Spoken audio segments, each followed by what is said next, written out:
Hello guys, आज बहुत ही important topic पर डिस्कस करने जा रहे हैं मैथ्स में। उस चैप्टर का नाम है कोऑर्डिनेट ज्योमेट्री। अब सबसे पहले कुछ इसका डिस्कस कर लेते हैं कि ये आया कैसे है। तो ये सबसे पहले ये जो अलग अलग दो टॉपिक था अलग अलग, उसमें एक था ज्योमेट्री और एक अलजेब्रा। तो ये अलग अलग स्टडी हम लोग करते थे, अलजेब्रा के विषय में अलग और ज्योमेट्री के अलग में। तो सबसे पहले एक मैथमेटिशियन थे रेन डेकार्टे, और डेकार्टे भाई साहब का किए ये 1637 पर ये दोनों पर एक नया ब्रांच किए, इस्टेब्लिश किए। ये क्या किए डेकार्टे इन 1637 में ये अलग सब्जेक्ट पर दोनों को कंबाइन करके स्टडी किए। उसका नाम क्या किया, ये क्या किया कि ये ज्योमेट्री और अलजेब्रा दोनों को मिलाकर एक नया ब्रांच का नाम दिया। उसको नाम दिया गया कोऑर्डिनेट ज्योमेट्री या एनालिटिक ज्योमेट्री। दोनों में क्या, या तो कोऑर्डिनेट ज्योमेट्री के नाम से जानते हैं या तो एनालिटिक ज्योमेट्री के नाम से जानते हैं। तो इसमें हम आज जानेंगे कि 10th क्लास में आज मेरा वीडियो है, ये बेसिकली 10th क्लास पर 7.1 7.2 एनसीईआरटी पर ये हम डिस्कस करने जा रहे हैं। तो इसके 10th क्लास में सिलेबस मेनली 3 टाइप आपको पढ़ना है, 3 टॉपिक। पहला आपको पढ़ना है डिस्टेंस फार्मूला, दूसरा है आपका डिवीज़न फार्मूला, और थर्ड आपको पढ़ना है एरिया ऑफ ट्राइंगल। तो हम लोग का सिलेबस में जो है हम लोग को मेन 3 टॉपिक पढ़ना है कोऑर्डिनेट ज्योमेट्री में। पहला आपका है डिस्टेंस फार्मूला, जिसमें हम जानेंगे कि 2 पॉइंट्स के बीच में 2 पॉइंट्स के बीच में डिस्टेंस हम कैसे निकाल सकते हैं। और डिवीजन फार्मूला, जब 2 पॉइंट्स के बीच में तीसरा पॉइंट आएगा, चौथा पॉइंट आएगा, 4th 5 ऐसे, तो उसके में डिवीजन कितना रेशियो में है उसके बीच में हम लोग निकालेंगे। और थर्ड पढ़ेंगे कि with the help of distance formula हम लोग एरिया ऑफ ट्राइंगल कैसे निकाल पाएंगे, क्योंकि एरिया ऑफ ट्राइंगल हम लोग पहले भी फार्मूला हीरोन 9th क्लास में हीरोन्स पढ़ चुके हैं और 1/2 बेस इंटू हाइट पढ़ चुके हैं। तो सबसे पहले हम क्या करते हैं, रिवाइज कराने जा रहे हैं कि ये जो 10th क्लास का जो वीडियो है, इससे पहले 9th क्लास में भी ये सिलेबस में है। तो चलिए हम रिवाइज के तौर पर कर लेते हैं। 9th क्लास में हम लोग कोऑर्डिनेट ज्योमेट्री में क्या पढ़े थे। तो हम लोग ये जो भी एक प्लेन है, ये सरफेस है, इसको 2 एक्सिस है, 2 लाइन इसको इंटरसेक्ट करता है। और लाइन का नाम क्या है, इसको नाम पहले दे लेते हैं। इधर मेरा x होता था, इधर ये x डैश, ये y और ये y डैश। अब ये जो ये x है इसी को हम लोग बोलते हैं x एक्सिस, और ये जो y ये ओरिजिन है। जनरली ओरिजिन को O से डिनोट करते हैं। तो ये क्या हुआ, y एक्सिस। तो जो ये लाइन हॉरिजॉन्टल लाइन है, ये x एक्सिस है। x एक्सिस को कौन सा लाइन है, ये हॉरिजॉन्टल लाइन। और ये y एक्सिस यही कौन सा लाइन है, वर्टिकल लाइन। तो ये जो है पूरा सरफेस है, और ये जो हॉरिजॉन्टल लाइन को, ये जो हॉरिजॉन्टल लाइन है इसको हम लोग x एक्सिस बोलेंगे, और ये जो वर्टिकल लाइन है उसको y एक्सिस बोलेंगे। और जिस पॉइंट पर x एक्सिस और y एक्सिस इंटरसेक्ट करेंगे उसको हम लोग ओरिजिन बोलते हैं, और इसको हम डिनोट करते हैं O से। अब इसमें ये जो सरफेस है, ये जो लाइन है हॉरिजॉन्टल और वर्टिकल लाइन, ये सरफेस को 4 इक्वल पार्ट में डिवाइड करता है। और ये जो पार्ट है ये फर्स्ट सेकंड थर्ड हमको एंटी क्लॉकवाइज में जाना है, क्लॉकवाइज नहीं, घड़ी का उल्टा दिशा में। 1 2 3 इसमें 4 पार्ट है, 4 पार्ट है। इसमें घड़ी का एंटी क्लॉकवाइज, घड़ी का उल्टा दिशा में जाते हैं हम लोग। कहाँ स्टार्ट करते हैं ये, और ये जो पहला इक्वल 4 पार्ट है इसको हम लोग क्वाड्रेंट बोलते हैं। इसको हम क्या बोलते हैं, क्वाड्रेंट बोलते हैं। तो ये हम लोग का हुआ फर्स्ट क्वाड्रेंट। अब एंटी क्लॉकवाइज जाना है, तो इधर से हम लोग इधर नहीं करेंगे, इधर से हम लोग यहाँ। तो ये हम लोग का हो जाएगा सेकेंड क्वाड्रेंट, और फिर ये हो जाएगा मेरा थर्ड क्वाड्रेंट, और ये हो जाएगा 4th क्वाड्रेंट। ये जो हम डिस्कस कर रहे हैं ये 10th क्लास का नहीं है, बल्कि ये 9th क्लास में हम लोग पढ़ चुके हैं, एज ए रिविजन कर रहे हैं। और जब रिवाइज करेंगे तब हम लोग एंट्री मारेंगे कहाँ पर, 10th क्लास में सिलेबस पर आते हैं। तो अभी तक हम क्या देखें, कोई भी सरफेस को जो हॉरिजॉन्टल लाइन है उसको हम लोग x एक्सिस बोलेंगे, और जो वर्टिकल लाइन है उसको वर्टिकल लाइन को y एक्सिस बोलेंगे। और ये एक्सिस दोनों मिला के एक्सिस उसका नाम दिया जाता है। और ये दोनों लाइन 4 इक्वल पार्ट में डिवाइड करता है, और जो इक्वल पार्ट का नाम दिया गया है क्वाड्रेंट, और इसमें 4th क्वाड्रेंट होते हैं। और हम लोग घड़ी के उल्टा दिशा में एंटी क्लॉकवाइज नाम लिखते हैं। तो पहला यहाँ करते हैं, ये मेरा फर्स्ट क्वाड्रेंट, इधर नहीं जा सकते हैं, एंटी क्लॉकवाइज जाना होगा। इधर कौन सा हुआ, सेकंड क्वाड्रेंट, और ये थर्ड क्वाड्रेंट, ये फोर्थ क्वाड्रेंट। अब इस पर जब हम कुछ एक ग्राफिकली कुछ लिख के दिखाते हैं आपको 1 2 3 करके, यहाँ पर ये 1 आएगा, ये 2, ये 3, ये 4। जब भी हम एक्स एक्सिस की तरफ बढ़ेंगे तो इधर दाहिने साइड में ये प्लस होगा और लेफ्ट में यही सेम प्रोसेस, ये सब माइनस में होंगे, -1 -2 -3। सिमिलरली जब हम लोग ओरिजिन से वाई एक्सिस की ओर जाएंगे तो हम लोग प्लस करते हुए जाएंगे 1 2 3 4, और इधर आएंगे वाई डैश की तरफ तो सेम पॉइंट होगा, तो ये -1 -2 -3 और -4 होगा। तो फर्स्ट क्वाड्रेंट में यहाँ देखिए ये हम लोग का कि हम लोग का सिंबल क्या होता है, साइन क्या होता है। तो फर्स्ट क्वाड्रेंट में ये सब एक्स वाले हैं, तो एक्स वाले सब प्लस हैं और कॉमा, अब वाई वाले भी क्या है, सब प्लस है। तो कोऑर्डिनेट ज्योमेट्री भी कोई भी पॉइंट को हम डिनोट करेंगे, मतलब जैसे ही हम पॉइंट लिखे कोऑर्डिनेट ज्योमेट्री में, जैसे ही हम पॉइंट लिखते हैं इसका मतलब होता है कौन से स्टाइल में लिखना है, कॉमा, ये जो ब्रैकेट बंद रहेगा और ये कॉमा, कॉमा से पहले वाला x का वैल्यू होगा, कॉमा के बाद वाला y होगा। ये एक पॉइंट के विषय में बोल रहा है। जैसे ही हमको पॉइंट्स बोलेगा तो पहला x y होगा, लेकिन x1 y1 होगा, फिर इसी तरह x2 y2 होगा एंड सो ऑन, ऐसे इंक्रीज करते जाएगा। तो हम क्या करेंगे, कोई भी कोऑर्डिनेट ज्योमेट्री में जैसे ही हम पॉइंट बोलते हैं इसका मतलब उसके साथ x भी है और y भी है। तो हम जानना चाह रहे हैं कि फर्स्ट क्वाड्रेंट में इसका जो साइन क्या होता है x का और y का। तो हम क्या देखें, फर्स्ट क्वाड्रेंट में इधर सब के सब x प्लस में है और y भी प्लस में है। तो ऐसा पॉइंट जिस पर दोनों प्लस में है वो किस क्वाड्रेंट में होगा, फर्स्ट क्वाड्रेंट में होगा। सेकेंड क्वाड्रेंट पर देखते हैं, ये पॉइंट हुआ, ये कॉमा, कॉमा क्या करेगा कि x और y को डिफर करेगा, अलग करेगा। तो इसमें x क्या है, सब माइनस है, और y क्या है, प्लस है। तो सेकेंड क्वाड्रेंट में ऐसा कोई पॉइंट जिस पर x माइनस हो लेकिन y प्लस हो तो उस सेकेंड क्वाड्रेंट में होगा। वेयर इज जहाँ पर फर्स्ट क्वाड्रेंट में x भी प्लस y भी प्लस, सेकेंड क्वाड्रेंट में क्या होगा कि x जो माइनस होगा और y क्या होगा, प्लस में।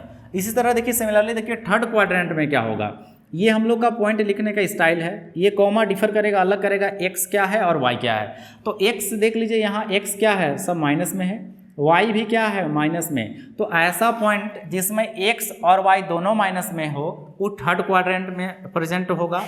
इसी तरह फोर्थ में क्या होगा, तो फोर्थ में x की तरफ प्लस में है और y की तरफ सब माइनस में है।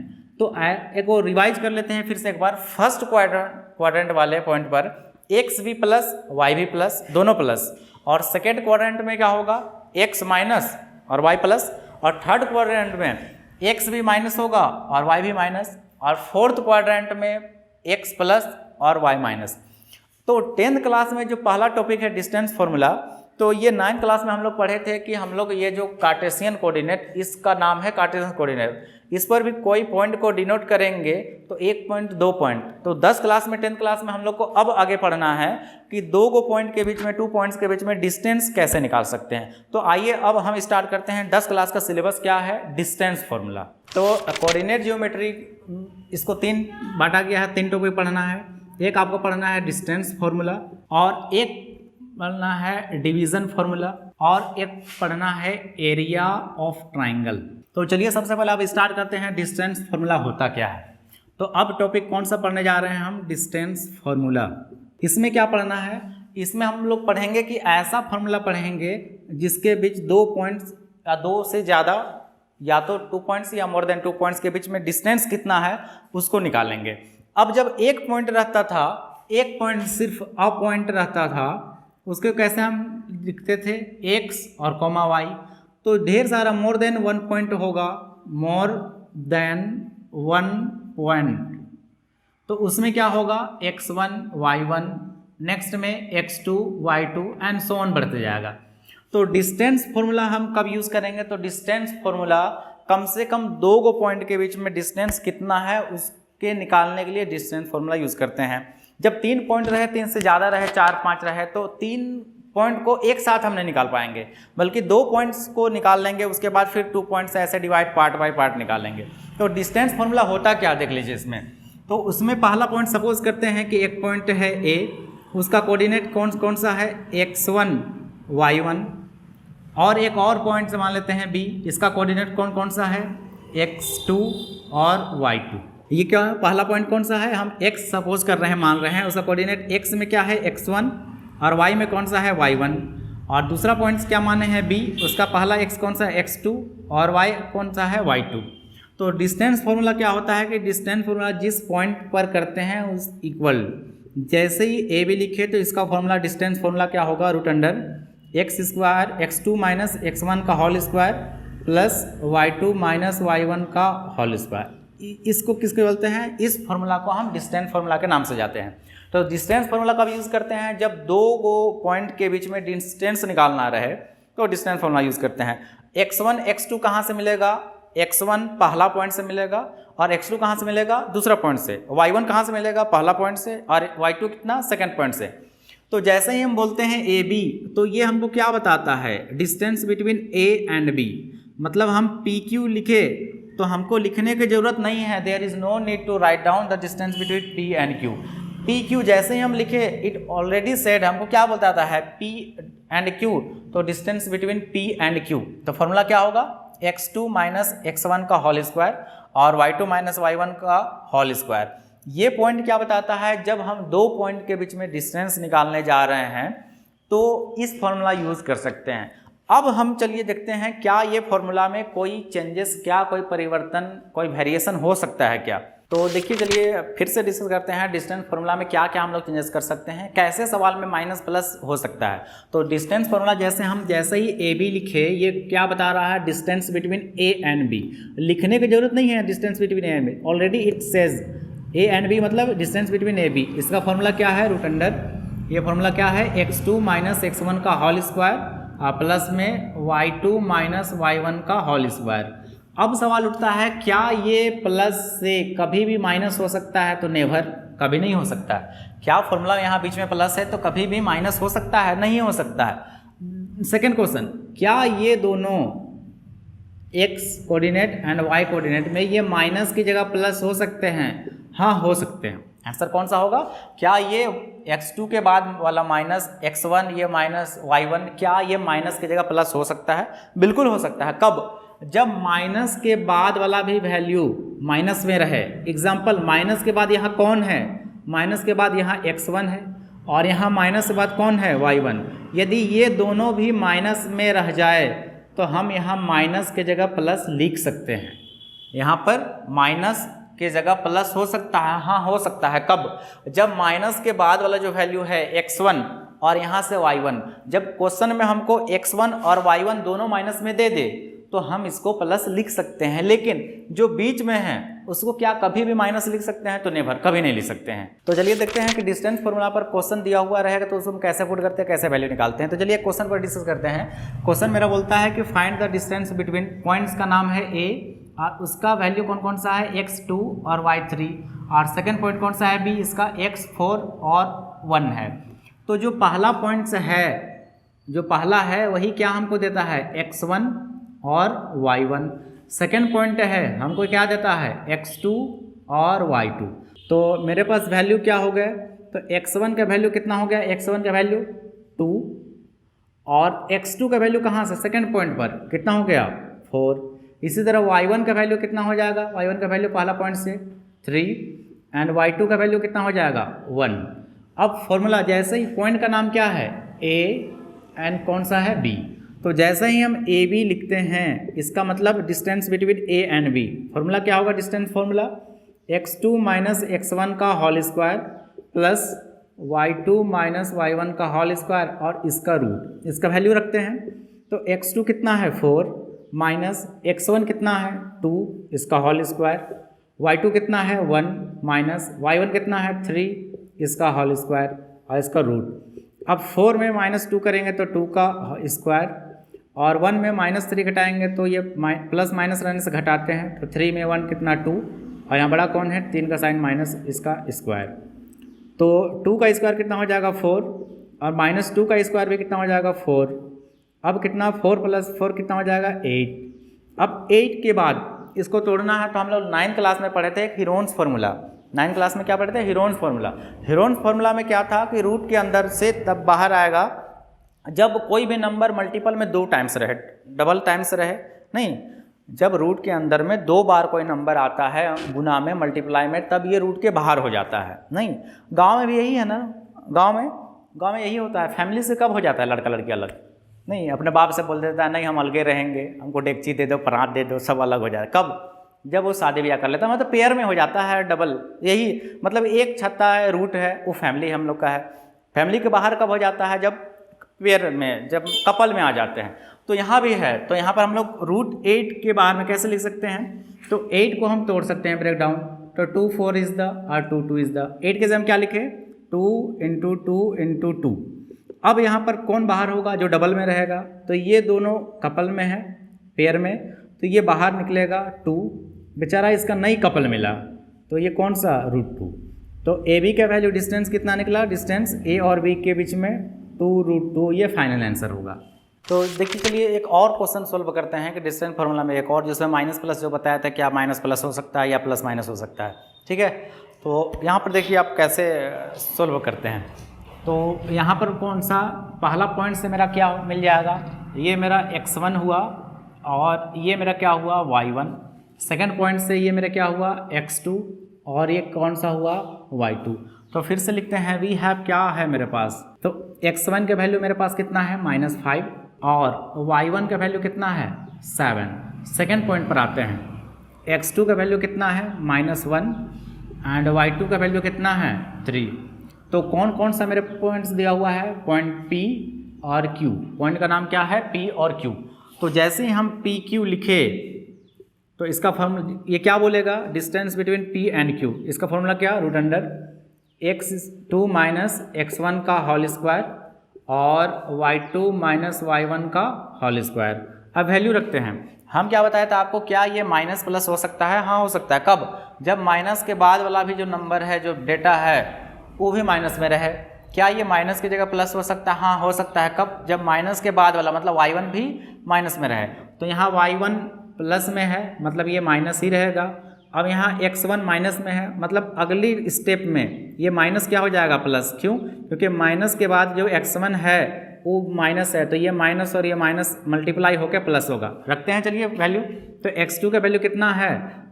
-1 और ये माइनस, और फिर x1 का वैल्यू कितना है? -5। तो ये माइनस और ये -5 ये क्या हो जाएगा? प्लस, और x1 की जगह में कितना है? 5, इसका होल स्क्वायर। y2 का वैल्यू कितना है? 3 और y1 का कितना है? 7, इसका होल स्क्वायर। अब -1 और +5 कितना हो जाएगा? 4 का स्क्वायर, और 3 - 7 कितना हो जाएगा? -4 का स्क्वायर। अब 4 का स्क्वायर कितना हो जाएगा? 16, और -4 का स्क्वायर भी कितना हो जाएगा? 16।